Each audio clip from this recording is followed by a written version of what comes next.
We need to start over here. We have been on mute and didn't even snap. Can you hear us, John? John, can you hear us?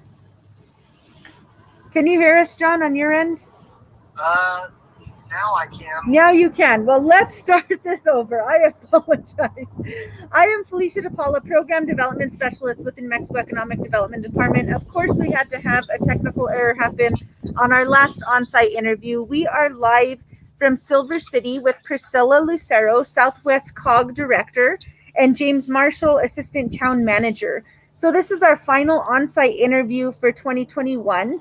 We are live here at the Visitor Center in Silver City. Right behind us is the electric vehicle charging station, and above us are the solar panels. James and John are live from Plaza. It's from Main Street, but Main it's Street Market Plaza. Market Plaza. So we're in a couple locations just to give you a better visual of what Silver City is doing. So thank you again for joining us for the Rural Efficient Business Program. We're also in partnership with New Mexico State University and the New Mexico Manufacturing Extension Partnership.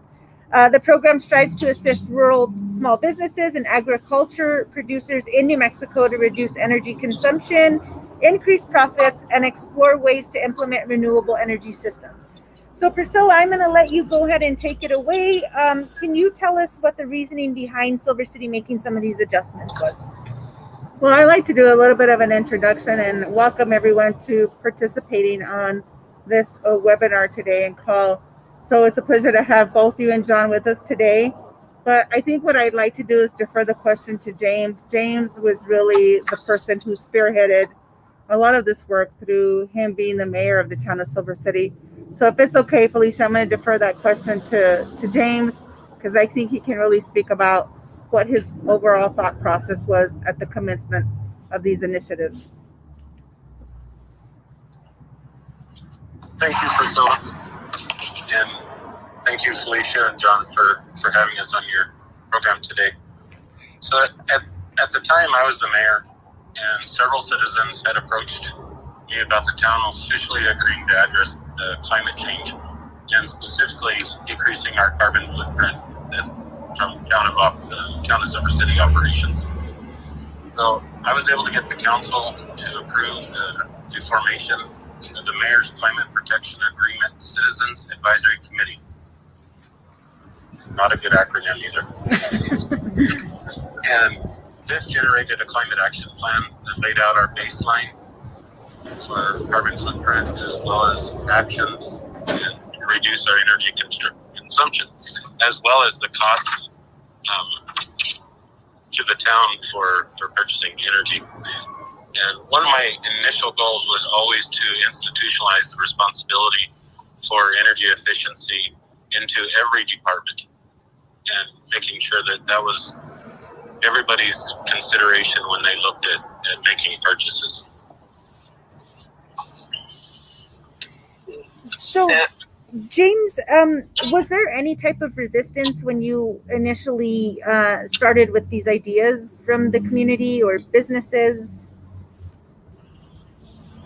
There was some concern as to where we were going to go with it, but overall we had support, and it's really hard to argue that we're going to save the town money and make better use of public funds. Awesome. And were there specific areas that from the outset you felt like you needed to address maybe first, and what were some of those items? So some of the very first items was just deciding and figuring out, doing the calculations, figure out what our baseline was, so that we could actually track some progress on decreasing our carbon footprint, and as well as energy consumption. So there was a program at the time through the Department of Energy that we were able to do a weatherization program for the citizens. So just with that program, we were able to make a pretty good impact on our carbon footprint while we served over 800 homes in and around Silver City and Grant County. and then the solar project at our wastewater treatment plant, we'll discuss here in a minute. Sure. So that was, really trying to identify some of the low-hanging fruit that was out there. And Priscilla, what role did you play in this as a cog? How did you help the town out with some of these changes? So I'm going to have to rewind a little bit because this has been forthcoming for many, many years. So and I really believe a lot of this initiative came through Senator Bingaman at the time, through a task force that he developed, which was called the Renewable Energy and Green Jobs Energy Task Force. So there was a group of people that came together from all 4 counties and trying to develop a planning document or a strategic plan to look at how we could do this better in the region, right? And it was one of a kind regional plan. A lot of that plan included things like James mentioned is how do we do that within the local level and helping our local residents who have owner-occupied units and reducing the cost of utilities. That was one facet of it. The other was how do we do things differently from a local government perspective. And we did have a lot of feedback from various, not only local people and local governments, but state agencies as well. So that led to having a strategic plan for the 4 county. It also led to something that was extremely unique to the region and I think to the state and nationally, because as you know, it's really hard to get sometimes people on the same page. And so one of the uniquenesses of the strategic plan is that we were able to get all the local governments to sign off on a memorandum of understanding to work collaboratively in the areas of economic development and renewable energy. So to this day, we still use that memorandum of understanding for securing funding. And it is now our goal at our last Council of Governments to add some additional items to that MOU so that we can really show that we are working collaboratively as a region in some of these regional efforts as things evolve, right? And renewable energy being one, maybe outdoor rec being another. And so what the other economic opportunities we have. So by accident, I happened to be at a meeting up in Santa Fe through local government division. And one of our partners from the federal agency, Economic Development Administration, came in and visited with the COG directors. That led to a conversation about him having some additional dollars to provide to Council of Governments for doing some renewable energy efforts. So as a result of that, that led to securing funding from the Economic Development Administration in the amount of $250,000. That $250,000 required, if I remember correctly, was a 20% match. But by the end of the end of the contract or the agreement with the Federal Economic Development Administration, we had more than doubled the match to that particular program. Actually, we exceeded 55% match, and we were only required to 20%. And the way we did that was by partnering up with P&M and using some of their quick saver rebate programs. And so the whole initiative, one of the initiatives of that grant award was, one of them was to take a facility in each one of the local governments and do an LED or a light audit, and then go in and do the improvements to show what the reduction of cost would be for that particular local government, whatever facility they chose. We had everything from city halls to libraries. We had courthouses. We also did a detention facility. And where you get your greatest bang for your buck is where you have those facilities that have our lighting 24 hours, right? So in some cases, we were able to save the local governments in utility expense just in light alone, anywhere from $7,000 to $20,000 a year, and then still be able to get the support and the partnership of P&M to help foster those opportunities. That was one of the things we did. The other thing we did with that particular award is we actually had a workshop around rainwater harvesting, so that we could train some of the community people around that. So that was just kind of one of the very first, at least steps in my organization to help foster those opportunities. And then that led to also applying for the Renewable Energy Assistance Program, so that we could actually then help some of our small businesses tap into those dollars. And there's been a number of those that we've done in the region, and I know many other small businesses have tapped into that. A few of those examples, we had a welding shop that actually received those dollars. We actually had a small rancher who actually put some solar infrastructure for his water pumps out there for his cattle ranch. And now that program has really gotten a lot of momentum in our area. And so we have other people that are tapping into it. One of those examples is Western Bank, who actually did their bank office in Lordsburg, and also in Silver City. We have some healthcare clinics that have also done that as well, and the program continues to grow.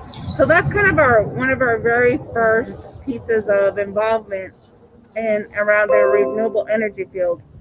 And if any of you are familiar with our area, one of the greatest assets we have is, number one, the percentage of time that we have sun available to us.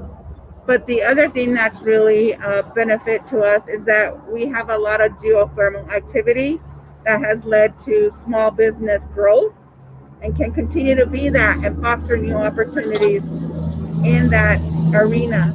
So that's just a fraction of some of the accomplishments from that one grant opportunity. Wow. And in a time where we were dealing with an economic downturn, right? Mm-hmm. So any kind of savings that we could actually help our communities with was a big plus. Wow. So did businesses jump into this right away, or it seemed like you were able to really engage the community, but were businesses apprehensive, or were they good to go? I really believe, Felicia, that a lot of it has to stem with really just educating the public and just kind of alleviating the fear of how programs work and providing that assistance. Because even for some of us, anytime we do a grant program, we're afraid, right? We don't really know how the program works, and are we doing it correctly?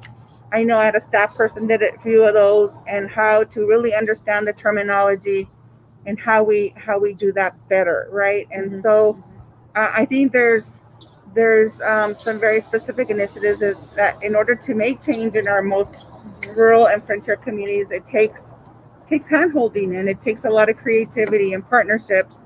And as I see on the call today, we do have Representative Lujan and Savannah Richards from the New Mexico Environment Department, who are outstanding partners with me in trying to make and encourage some small business growth with some of their programs. And that's only one facet, right? There's so many other facets to growing a business, but we have to start at the very bottom and start from there. Wow, that is there. My question is always to businesses that we've worked with. How did you get into this? How do you learn so much about the efforts that need to be made? Where does the education start? Because it's not something you just know. Energy is just, there's so much out there. So how did you guys learn about all of this? I think for us really was with Senator Bingham's initiative and drive is what led us to being able to have those partnerships. Maybe James would like to respond on his end, whether how they commenced that piece of getting people engaged in these efforts. And I think that continues to be something that we look at every day. It's now become a commonality in our daily work lives. Awesome. James, did you want to touch on that? I think your guys' mic is working, so you're good to go. Oh, you can hear us okay?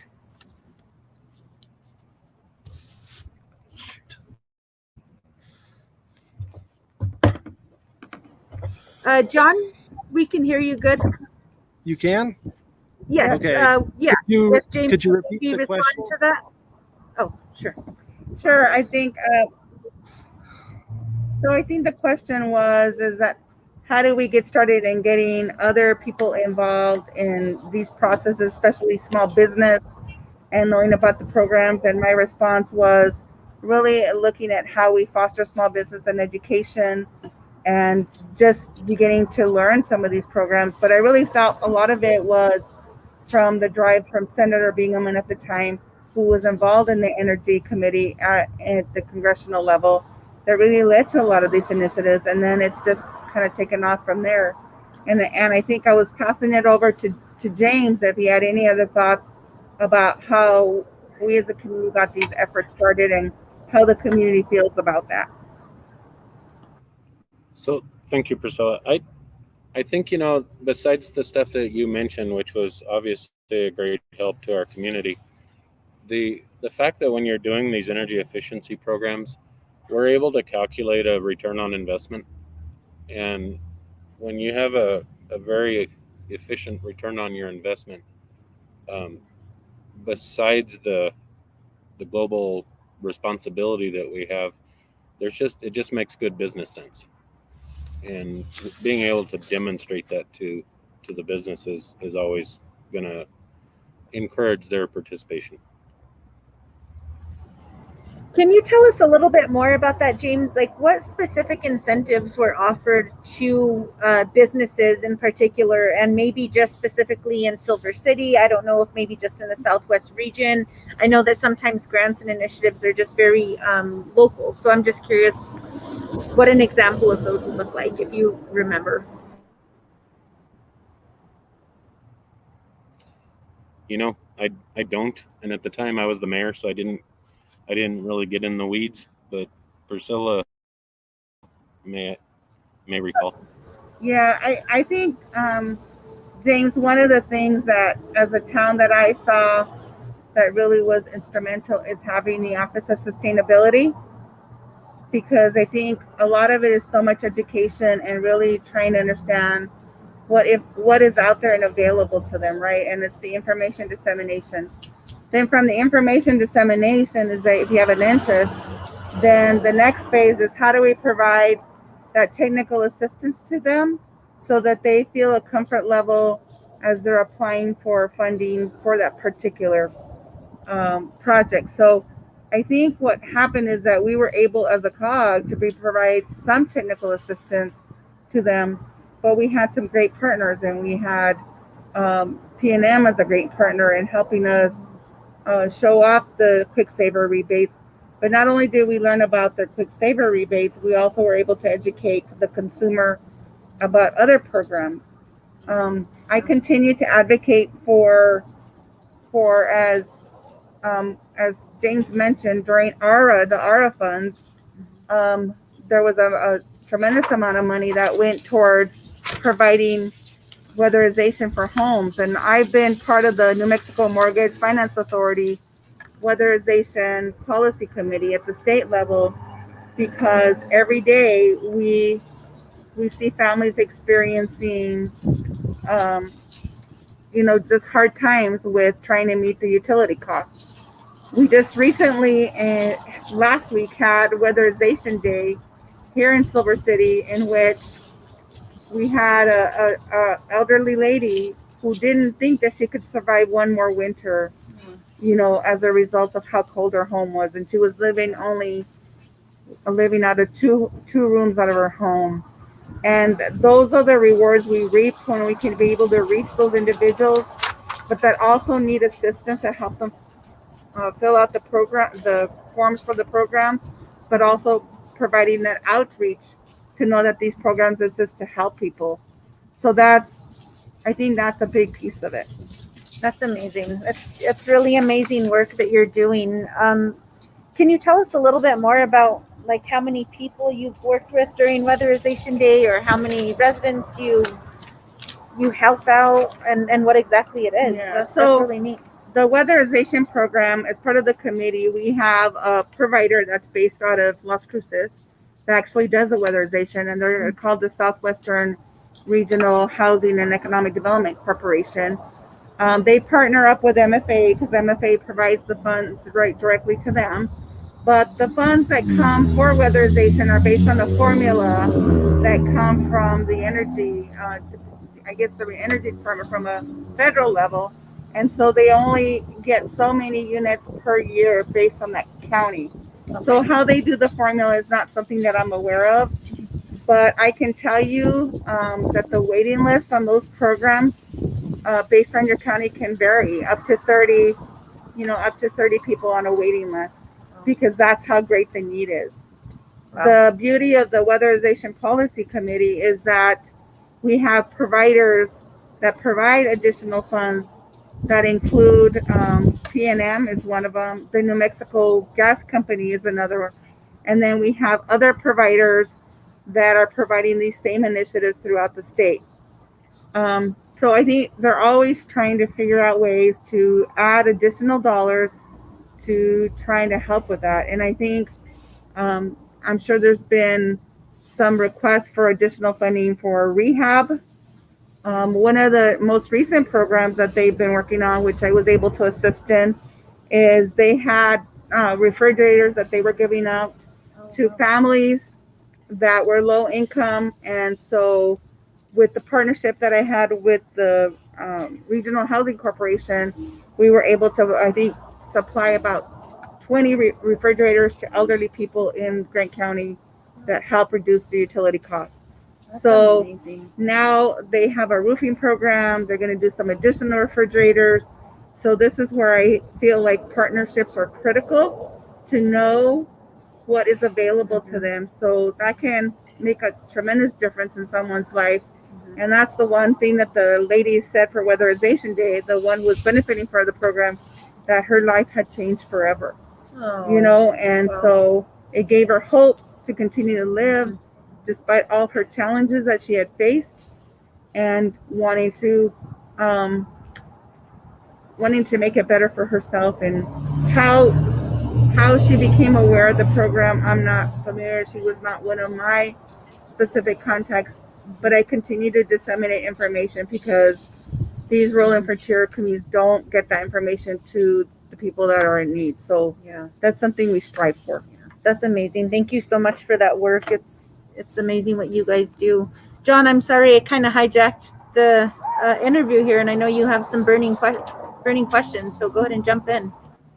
Sure. I guess first off, I want to follow up on sustainability in Silver City. It's been brought up a few times how there used to be a sustainability office specifically, but now it's been disseminated into every department in Silver City. And I just wanted to sort of follow up and see if I couldn't get like a description of maybe what that process was like and kind of what ongoing efforts there are related to sustainability within Silver City. So it was really, really important that we integrated into the department staff and the department heads as they make purchasing and they apply for purchasing orders. Mm-hmm. Those get checked. Mm-hmm. And in checking those, we'll make sure that energy efficiency was actually a consideration. Mm-hmm. And that way if there is a problem, we don't have a department to blame. Mm-hmm. It's all of us. Sure. And having the entire organization considering energy efficiency is very, very effective in actually making a difference. Absolutely. And I perused the Silver City website and the sustainability page, which I recommend all our viewers to do. And you have many different initiatives that I'd like to sort of touch upon real quick, starting off with something that I think is just really cool, kind of small thing that more cities should probably do. It's the kilowatt meter that's located at the Silver City Public Library.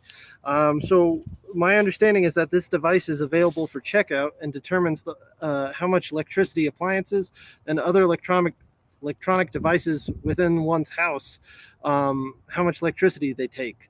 So this can help residents inform them their buying choices and how they can curb their monthly electric bills. I was just wondering if you could tell us a little bit about how this idea came up and how that program's been going.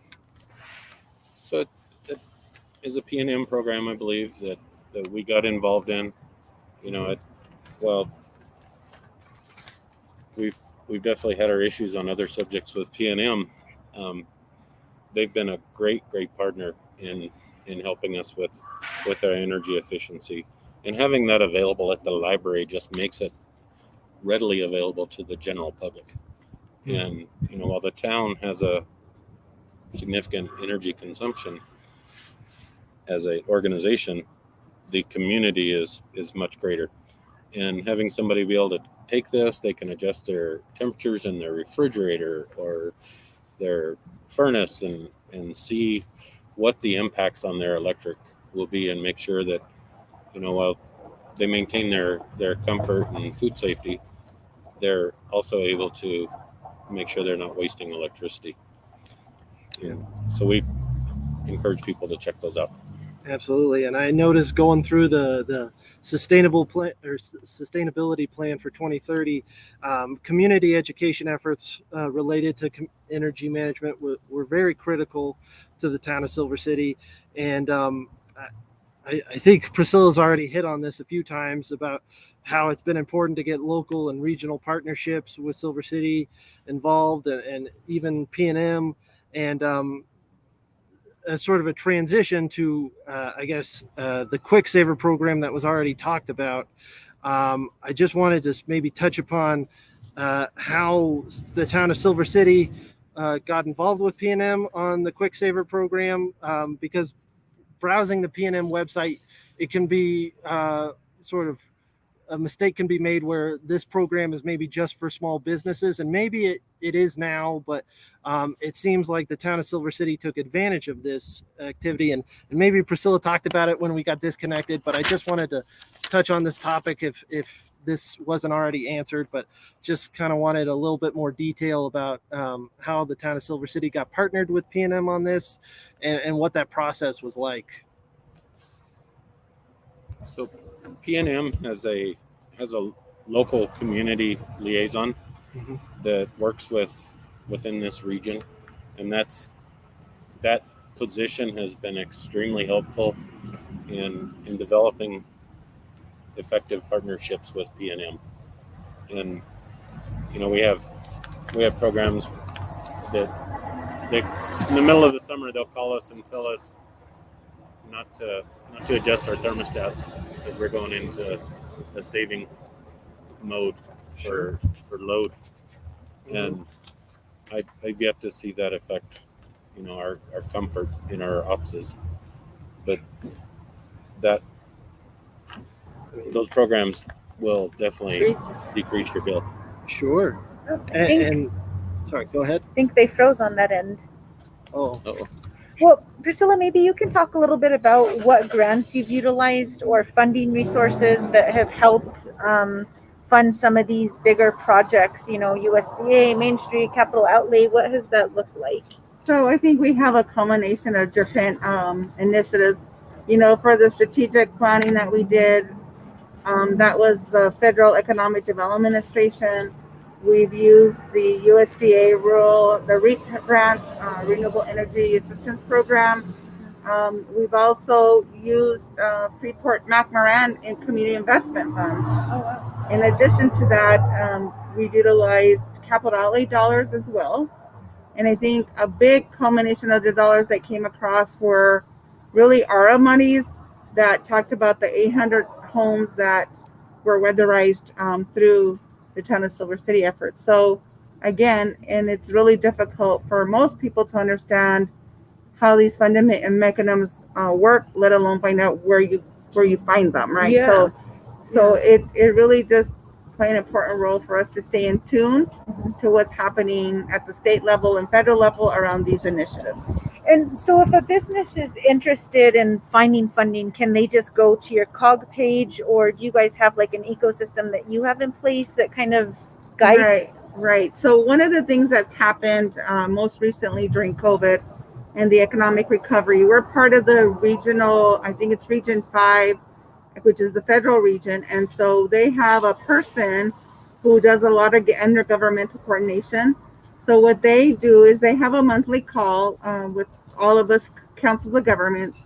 In addition to that, they provide us all of the funding mechanisms that are coming down the pike, whether it's philanthropic or whether it's actual state or a federal agency. And then what I do is that I have a comprehensive list of those things, of those people that are looking and have an interest in securing funding, and those I disseminate out. I disseminate it out to city and county governments, sometimes to the nonprofits, and anybody else who has an interest. We are currently in the process of trying to revamp our website, but I think that's something that I do all the time. The other thing I do is that when I do know, and I've had a conversation with a local government, and I know it's a need, then I try to connect them to the funding source, because a lot of times they can become very overwhelmed with all the funding sources that are out there. Yeah. And so then we try to make sure that say, hey, this is a fit for you, so that we know that they're not having to search for it all and waste their time, whether it's eligible or ineligible. So sometimes we have those opportunities. And is this just Southwest COG that works that way, or do all the COGs throughout the state kind of have a similar? So I know all the COGs are part of the regional call every month with the economic recovery coordinators. I'm not sure how they actually disseminate their information. As far as the state funding sources, those are funding sources that we continue to disseminate to all local governments and nothing else. That's a commonality. But one of the things that we do have at the state level is we have the catalog of local assistance programs. That is a catalog that provides all of the different funding sources for every state agency within the state of New Mexico. So it's broken down by department. And so that could be a benefit to anybody that wants to just have a crash course on how to solicit funding for a particular need. So that's one way of doing it. Amazing. So we will definitely get all of this information from Priscilla and James and send it out in an email for anybody at the end of this interview if they're interested. James, now that we're on the discussion of capital outlay, I know that you worked closely last year to receive some funding for the Waterworks Building. And I was just curious if you could tell us a little bit about the sustainability aspect that's going to go into that.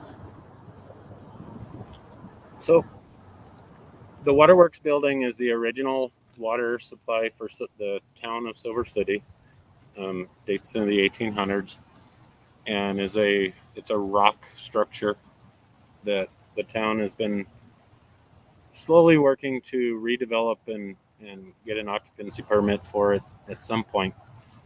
There's a couple of aspects to that. One is it happens to sit on the road where people come off the Continental Divide Trail.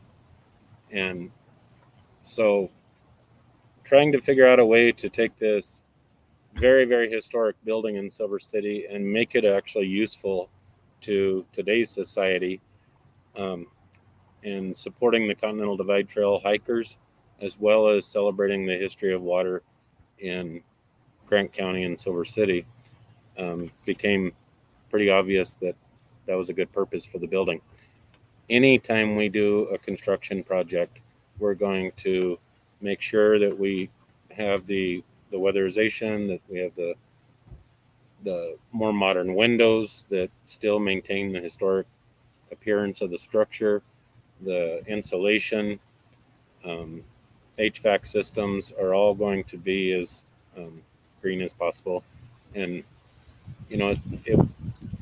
we haven't had the discussion yet, we're not to that phase, but whether we actually got to a LEED certification for that building would be amazing, being that it's so old. Yeah, that would be amazing. I'll let John touch on that because I know he knows a little bit more about LEED, or if you have any questions about that, John. Not particularly. I was actually looking. I know we're kind of a little over halfway through the interview, and I just wanted to make sure I touched upon the Solar Powers wastewater plant. So in 2011, New Mexico created a funding opportunity for municipalities to install money-saving photovoltaic or PV arrays through a power purchase agreement, which requires no money out of pocket. Silver City entered into PPA agreement with Affordable Solar, an Albuquerque-based solar provider. And the savings on the electric bill for the town from this solar array is estimated to be between $2 and $4 million over the 20-year contract. I guess first of all, I just wanted to see if we couldn't touch a little bit on the detail of what the PPA process was like and what the relationship between Affordable Solar and the town of Silver City is like currently. So the process in coming up with a PPA, it was a new thing in New Mexico. We had not done it before. We were utilizing a brand new authorization from the legislature to enter into these. I don't want to use all these P acronyms, but private-public partnerships. And with the tax credits that were available to Affordable Solar, both federal and state, to help P&M meet their benchmarks for renewable energy, we got in on the forefront, which allowed for a higher tax credit. Those credits are not necessarily at that same level today, and it took several years for us to actually negotiate the contract with Affordable Solar and come up with a power purchase agreement that allows us to purchase solar energy at a constant rate for 20 years. And the estimate on the cost was based on the estimate and some bit of projection of what the cost of electricity might be at the term of the plant. Mm-hmm. And at the end of the 20-year term, do those, terms just get renegotiated, or you know what would happen? So the terms can be renegotiated, and I believe the project is sitting on our land. Mm-hmm. So I believe the town could also become the owner of the plant. Cool. And however, they lose their efficiency a certain percentage every year. Mm-hmm. So in 20 years, it's probably going to be another investment. There's, I think, 5,000 solar panels out there. Okay, they might need to be, get new ones brought up to date, that type of thing. Okay, and I understand that wastewater plants and drinking water systems can take up to 1/3 of a municipality's total energy bill. So it makes total sense why a solar array was put there. I was just curious if there was any thought into other locations for the solar array, or what those might have been. So at the time, you had to have your solar arrays connected directly at the site. Mm-hmm. In the last session, we now have community solar is allowed, and so we did not look at other sites to feed that particular project. Sure. However, we have looked at putting solar on our movie theater that's owned by the town, our library, Sure. all the public buildings, whether the roof will sustain the load. Mm-hmm. Is always a consideration, and a lot of our buildings are older. Sure. Or whether there's acreage to put a ground mount. Mm-hmm. So we're constantly evaluating that. The carport that they're sitting under, when that was first proposed, the technology would have supplied enough electricity to run the sign that's in front of them. Oh wow! And by the time we built it, the technology had developed enough that carport provides the electricity for the entire visitor center and the sign. That's incredible. And again, I know that you're looking at these smaller sites like the movie theater and things like that. With community solar and all these new initiatives coming in, are there any bigger solar array plans you think in Silver City's future? Or with the community solar, we are being contacted pretty much weekly by different companies that are wanting to put in community solar. And a lot of that will be driven by the infrastructure and the rules and regulations from the state have not been developed, and I believe it's April of 2022 that they need to come out. Mm-hmm. So that's going to foretell a lot of what we're able to do in Silver City. Sure, and just to touch on that, PRC, the Public Regulation Commission, is working on those rules now, but you can get more information on community solar from the PRC website and also the Energy, Minerals, and Natural Resources website. We have a community solar page as well that can be viewed if you're curious for more information on community solar. Awesome. Thank you, John. Thanks, James. James, I did have a question. I know that you have some funding secured for LED lighting at Big Ditch. Can you tell me a little bit more about that? So we're sitting in the Main Street Plaza that was just dedicated in 2019. It's a part of the Main Street program through economic development and our local Main Street program. And one of the big initiatives that we have a waterway that runs right parallel to downtown that was once our Main Street. And we have, over the years, decades, we have developed parts of the creek, and we're working very hard at this point to bring back the life into the Big Ditch. And I get that that's a horrible name for a tourist attraction, but it's always been called that. So part of the initiative is we've got to put in new lighting, and anytime we're doing lighting at this point, we're trying to match the lighting that's on Bullard, which is our Main Street, and all of these have been converted to LED lights, and we will continue to run with LED until a new technology develops. And that's going to increase the safety of that area and make it more useful for the public, visitors, and residents alike. That's amazing. So maybe just a better idea, Priscilla and James, you can explain to us why we're in these locations, what you've done, and if you have future plans to install more charging stations, more LED lighting in these current locations. So from my perspective is that I think that's just been a commonality ever since we've had the strategic plan. My job is to assist the local governments in that effort in whatever way that I can. And a lot of the ways that I keep in touch with what the local governments are doing is really through the infrastructure capital improvement plan as we begin to seek fundings for their top priorities. So that's one of the ways I do it. I think that I think you mentioned this, John. That's what's really important now is we're starting to see the increased costs of utilities to homeowners, and I think, and not only to homeowners, but to local governments and other facilities.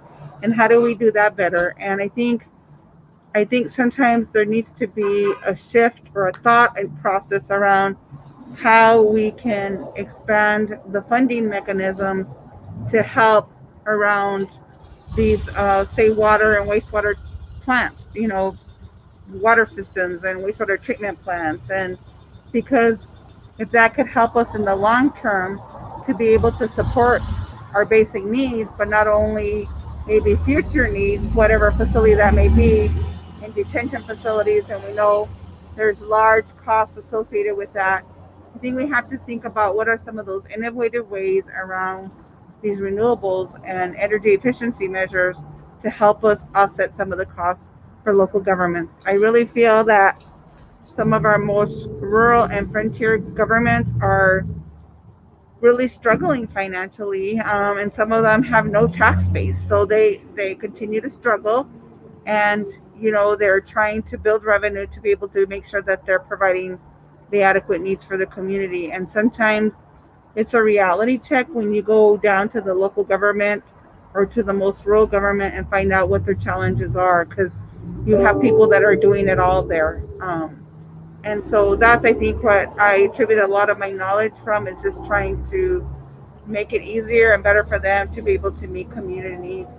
So I hope that could be one way that we could start to look at how we do this better as localities, but also a state, and how do we make sure that those people that can actually install some of these energy saving measures have the certifications that are required in order to be able to tap into the dollars or the rebate programs. And that's what we are trying to do here, as well as because we know it's a workforce issue as well. So those are things that we're hoping to continue to strive for and enhance our opportunities and as a region. Amazing. James, did you have anything to add to that? Yeah, I think as Priscilla alluded to, that as we sit in the Main Street Plaza and talked about the Big Ditch Park, and those all we have to reconsider because the times we're in, the recurring costs, and making sure that we use energy efficient tools that we have to diminish those recurring costs just is going to help us in the long run and generations to come.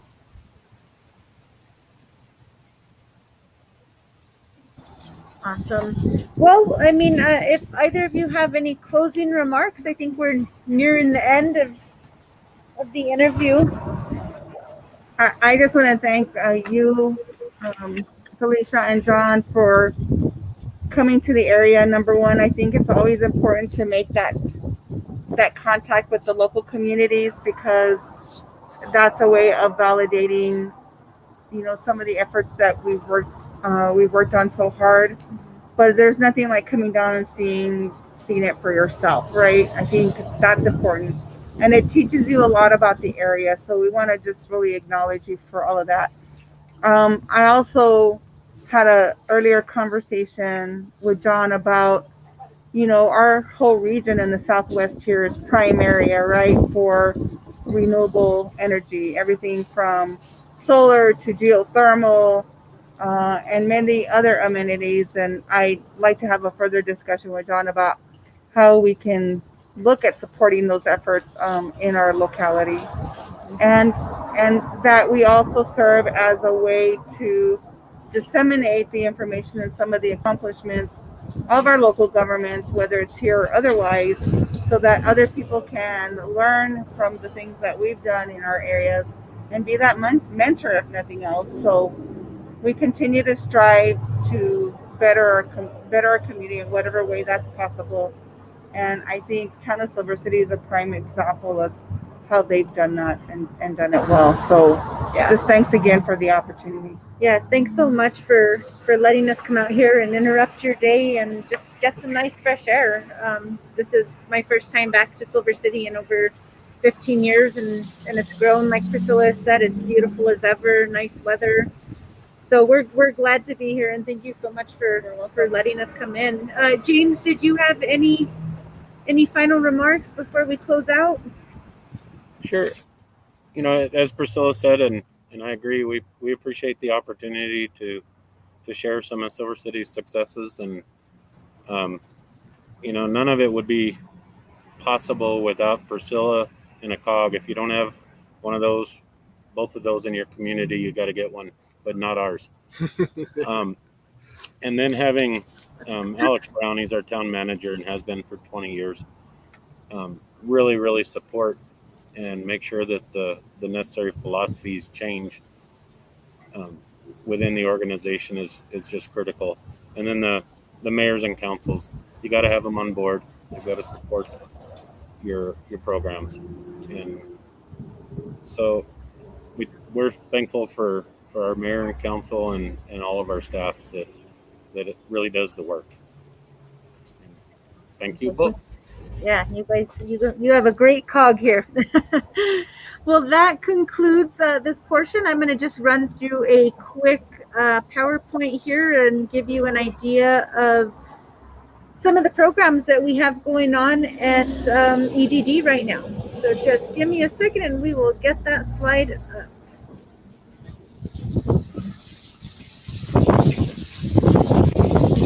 Perfect. So again, this is the Rural Efficient Business Program. This is my contact information. If you have any questions that you didn't get to ask today, please feel free to shoot me an email, give me a call, and I will be sure that we get those answers from James and Priscilla. A quick thank you to our partners at NMMEP and NMSU. For any energy assessment needs, please contact Jalal Rastagari. This is just a little bit about his program and what they do, some graphics that show the cost savings that can be offered by utilizing the energy assessment program that'll come in and assess all rural and urban businesses. This is Jalal's information. Again, if you don't have time to write this down, feel free to contact me. I will put you in contact. Grow New Mexico Manufacturing is a team of manufacturing and engineering experts that are available to assist manufacturers overcome barriers to growth, so they can provide everything from training to assessments. And the contact there is Jennifer Sinsaba. This is her information. Feel free to reach out to her. Again, the Rural Efficient Business Program, some people don't know how it works. First, it's where do we start? It can be overwhelming, and Priscilla addressed some of this earlier today, about the education. So please utilize our website at nmrural.biz.com. Here you can get in contact with me. You can identify what your needs are if you're wanting solar paneling, if you're wanting financing, whatever those needs are. Then you'll reach out to myself or Joanna Nelson, and we will connect you to all of the local and national resources that we can provide to help you become successful in making your business and community more energy efficient. So again, I want to thank Priscilla and James for joining us today. And I want to just close out by saying, please reach out to us. Thank you again. And this will be posted on our YouTube channel if you weren't able to catch the live version. I hope everyone has a great day, and we're signing off from Silver City.